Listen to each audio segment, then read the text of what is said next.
All right, I have to redo this. That's why I have some things, but I'll explain it to you. So conversion factor. When we're using conversion factor, we are looking at using an old number to predict a new number.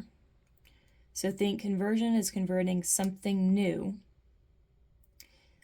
converting something old, something old into something new.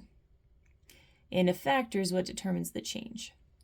So in recipes, you may need to convert the recipe measurements if the recipe does not yield what you want it to. So you may need to serve more people than the recipe provides or reduce the servings that the recipe yields. To do this, we look at two numbers. We look at the new or required yield that we wish to attain and the old yield or the yield that was provided on the original recipe. Now let's do an example. Imagine you have a recipe and it doesn't serve enough people.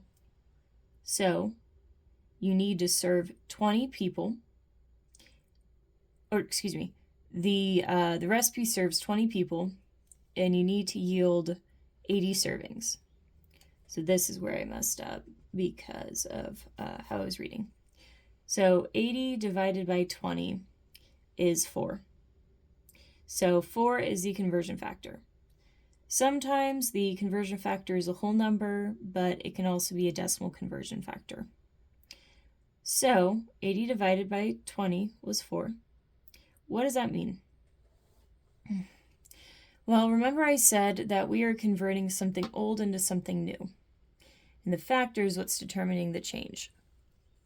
So each recipe will require us to then multiply each ingredient by the conversion factor, which is 4. So using the conversion factor 4, we see that there are 7 pounds of chicken and that the recipe originally yields 20 people. We need to serve 80. So we're going to take that 7 pounds chicken times 4 conversion factor to get 28. 28 is 28 pounds. Okay? This means that in order to serve 80 people, we need to purchase 28 pounds of chicken. And that makes sense because you want the ingredients to be higher numbers. So in review, the formula for conversion factor is the new yield divided by old yield. Once we have that number, we multiply all ingredients on the recipe if we need to increase the yield. That is if the yield doesn't serve enough. Now imagine the recipe is more than you need. So let's say that it yields 20, but you're only serving 2 people. So 2 portions divided by 20 equals 0.1. Notice earlier that I said a conversion factor can be a whole or a decimal. So imagine you need, let's say you need 1 pound of flour. Also know that 16 ounces is equal to 1 pound.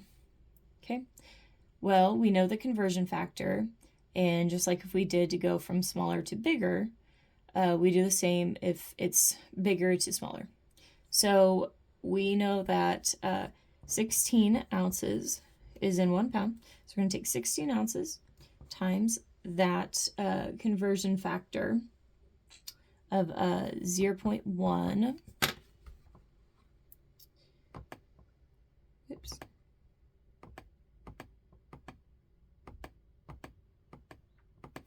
And we get 1.6.